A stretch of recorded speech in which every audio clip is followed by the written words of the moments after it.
Hello বন্ধুরা, এবারে অভিনেতা রণজয়কে আইনি নোটিশ ধরালেন অভিনেত্রী সোহিনী সরকার। কিন্তু কেন, আসুন দেখে নেওয়া যাক এক ঝলকে। ৭ জুলাইতে গাঁটছড়া বেঁধেছেন সোহিনী সরকার এবং শোভন গঙ্গোপাধ্যায়। ১ বছর গোপনে প্রেমের পর নিকট আত্মীয় এবং বন্ধুদের উপস্থিতিতে ১৫ জুলাই তাদের ৪ হাত এক হয়েছে।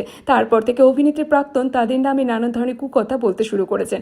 এবার প্রাক্তনের তরফ থেকে আইনি নোটিশ পেলেন অভিনেতা রণজয় বিষ্ণু। বাদ যাননি অবশ্য অভিনেতার আরেক প্রাক্তনী সায়ন্তনী কুহু ঠাকুরতার তরফ থেকেও। দিন কয়েক আগে রণজয় বিষ্ণুর প্রাক্তন সায়ন্তনী নাম না করে বলেছেন রণজয় প্রেমিকাদের এটিএম কার্ড হিসেবে ব্যবহার করে থাকেন, বান্ধবীদের সাহায্য নেন নানান রকমভাবে। যদিও সেসব নাকচ করেছেন অভিনেতা রণজয় বিষ্ণু। তিনি জানিয়েছেন এই ধরনের কথা বলে তার পরিবারকে মানসিক হেনস্থা করা হচ্ছে। এবার তিনি জবাব দেন আইনি পদ্ধতি মেনে। রণজয় এই প্রসঙ্গে জানিয়েছেন একাধিক অভিনেত্রীর সঙ্গে সম্পর্ক ছিলেন অভিনেতার। এবার সেই অতীত সম্পর্কে জেরে আইনি নোটিশ পেলেন কোন গোপনে মন ভেসেছে ধারাবাহিকের নায়কের। আইনি সাহায্য নেওয়ার আগেই পেলেন আইনি নোটিশ। প্রথম সারির এক সংবাদ মাধ্যমের সূত্রের খবর অনুযায়ী সোহিনী সরকার রণজয়কে নোটিশ পাঠিয়েছে। শুধু সোহিনী নয়, সায়ন্তনীও এই পথ অনুসরণ করেছেন, যদিও এই বিষয়ে তারা কেউই মুখ খুলতে চায়নি।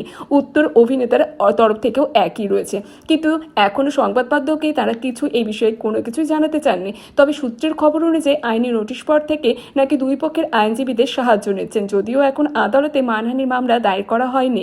প্রসঙ্গত রণজয় নাকি এই মুহূর্তে গুড্ডি ধারাবাহিকের সহকর্মী শ্যামাপ্তি মুদ্রির সঙ্গে সম্পর্কে জড়িয়েছেন। দিদি নাম্বার 1-এর মঞ্চে রচনা বন্দ্যোপাধ্যায়ের কাছে এনে খোঁচাও কেছেন শ্যামাপ্তি মুদলি।